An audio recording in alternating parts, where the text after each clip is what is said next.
Okay, we're on part 3 of 3 parts about the Pritikin papers that say high carbohydrate diets are best. And when I say high carbohydrate diets, I also mean and very low fat diets. Pritikin meant that. He meant 80-10-10. 80% of the calories from complex carbohydrates, meaning starches, 10% of the calories from fat, and 10% of the calories from protein.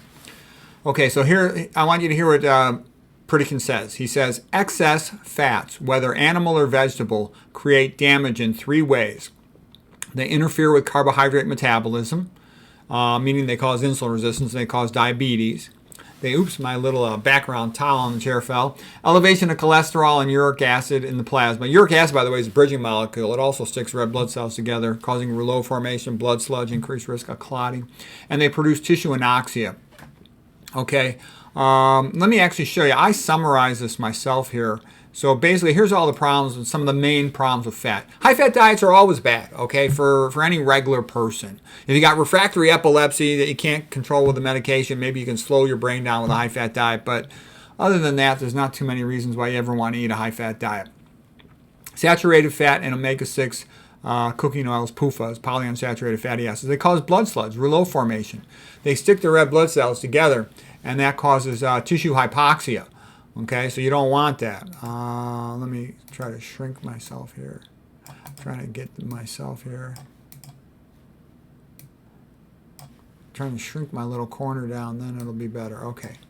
So what I'm saying here is there's a lot of reasons why fats are bad. The next one is the thick blood. When you thicken the blood, that means you're pumping a milkshake up to the top of your brain. That's the hardest spot to get to, pumping against gravity at the top of your head. So pressure has to go up when you're pumping thick blood like a milkshake instead of pumping thin blood like water. The next thing is the same thing that stick red blood cells together. They tend to stick the platelets together. Increased platelet aggregation can also be caused by dietary sodium. When you get increased sticky platelets, platelet aggregation, they can also stick around metastasizing cells that are associated with increased risk of metastatic cancer. Because sticking to the outer surface of a metastasizing cancer cell in the blood will hide it from the immune system cells that remove the cancer cells. Because the way the immune system works, it's like Braille. It feels the cells as they go by, and it can't feel the cancer cell if it's covered in platelets. So you're increasing your risk of cancer spread. You're also increasing your risk of clots because platelets cause things to clot, to stick together. You get insulin resistance. All fats increase insulin resistance, especially sat fat, but they all do. So you increase your risk of diabetes. And diabetes leads to all kinds of downstream problems. Increased insulin leads to increased insulin-like growth factor, leads to increased activation of mTOR, leads to increased risk of cancer. Okay, diabetes plugs up arteries all over the place, in the brain, in the foot, everywhere, in the Johnson, in the heart. Also, high-fat diets are associated with increased incidence of leaky gut. They tend to be low-fiber diets. Most of this fat's either going to come from animal foods, or which have no fiber, or it's going to come from processed foods, which have very little fiber, or it's going to come from oils, which are also toxic to the gut lining. When you get leaky gut, you get increased postprandial endotoxemia, bacterial endotoxins, and those cause amyloid clotting, make the blood more prothrombotic. You get increased incidence of autoimmune disease. They're uncommon, but they can be really bad. You get increased, besides the increased postprandial endotoxemia causes activation of the brain microglia, because when you have leaky gut, you tend to have leaky blood-brain barrier, and you can get bacterial endotoxins like LPS, lipopolysaccharide, and LTA, lipoteichoic acid, across the blood-brain barrier, causing activation of your microglia, the macrophages in the brain, and those will then release harmful chemicals, because they've got PRRs, pattern recognition receptors. When they sense LPS and LTA, in the way they work, that means there's bacteria present. So they release toxic chemicals, reactive oxygen species, things like inducible nitric oxide synthase has been activated. So you get way too much nitric oxide. And also these inflammatory cytokines and whatnot. And that's to sterilize the adjacent area from what they presume is a bacterial infection.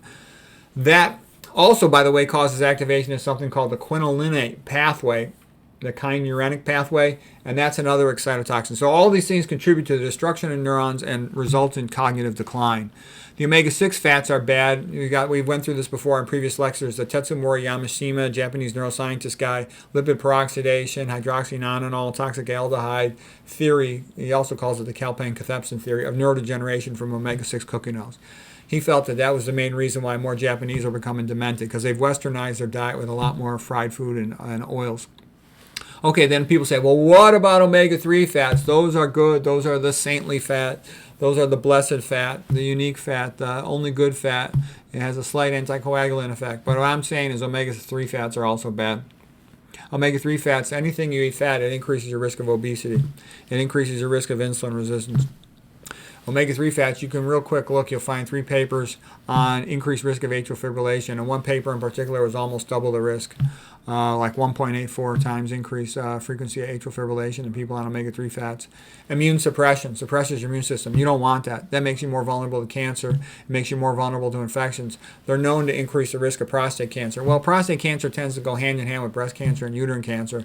Anything that increases prostate cancer tends to increase breast cancer. I don't know for certain if it does increase breast cancer, but I can tell you it's been shown in several papers to increase prostate cancer, so I would expect there's a good chance it'll increase breast cancer. In animal studies, it showed because it was thought because it suppresses the immune system, it was associated with increased metastases to the liver, for example.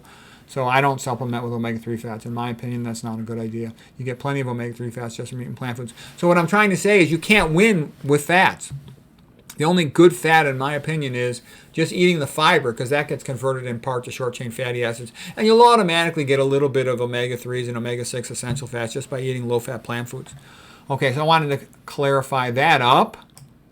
Okay, now we'll go through a little more of what Pritikin was talking about. Pritikin then said that, okay, one of the first guys to show the anoxia caused by a high-fat meal was Roy Swank. Roy Swank is a famous neurologist, friend of Dr. McDougall, who would feed hamsters a meal of cream. So that's going to be a lot of sat fat, like milk.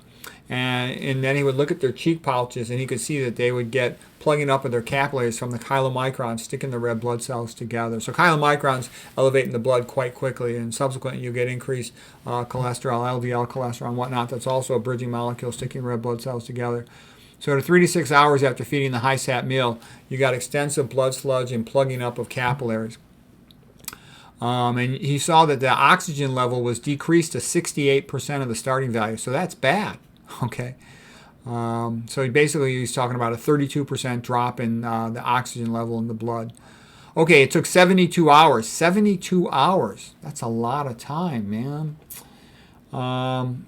To like 3 days before it came back down to normal, reached 95% of its original blood oxygen level.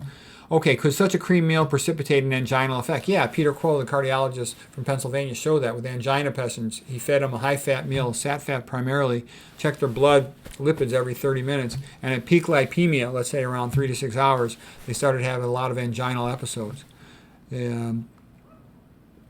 14 anginal episodes occurred. Okay, the same patients on after another overnight fast, they drank a fat-free drink with the identical number of calories in bulk. After 5 hours, there was no increase in blood turbidity. You know, when you look at the blood, the plasma looks the same, transparent.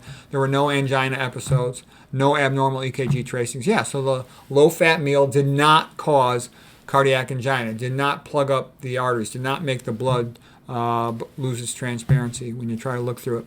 Okay, and then similar studies done by Ray Rosenman and Meyer Friedman. These are the ophthalmologists now.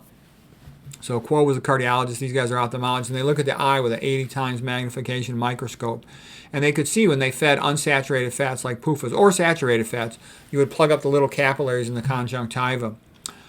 They did the test on 44 firemen with butterfat cream.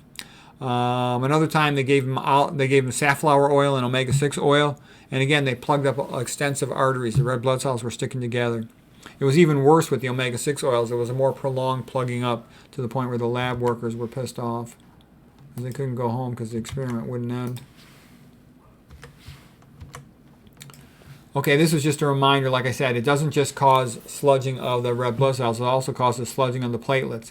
Not good. You're prone to clotting. Like I said, you're prone to clotting from platelet aggregation. You're prone to clotting from red blood cell aggregation.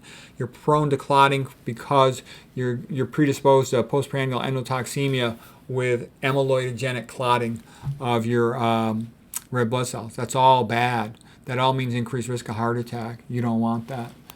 Okay, let's see what else in here. Platelet aggregation, we talked about that.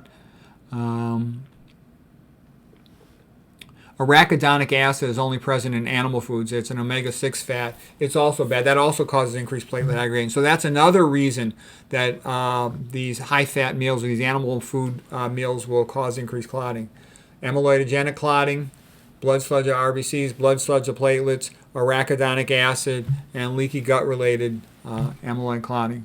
Okay, soybean lecithin, another type of fat, also did essentially the same thing, was plugging up capillaries. This time they studied it in the context of the lung and lung functions.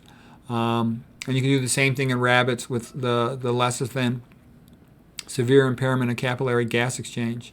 A guy named Perkel, a pathologist, confirmed the Hazlitt experiment in the lungs, and he had some young people who died suddenly in their 70 to 40 years old. So when somebody dies suddenly, you always think of a heart attack. It's the most common thing. But he was showing some patients who died because it was plugging up pulmonary vessels, according to this paper here.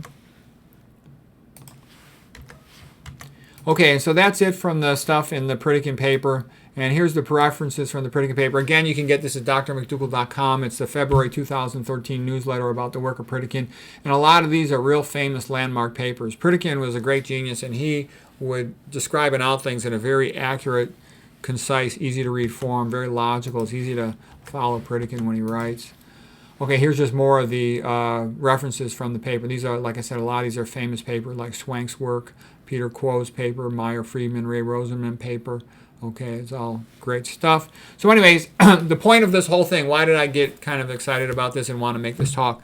Because I'm trying to tell you, low fat is the best you can do. Because I've had a lot of people ask me, well, you say low fat diet is the best, but other people say moderate fat or high fat diet's better. And when I'm basically saying I'm right, they're wrong. Here's a bunch of references to prove it. Common sense correlates with what I'm saying.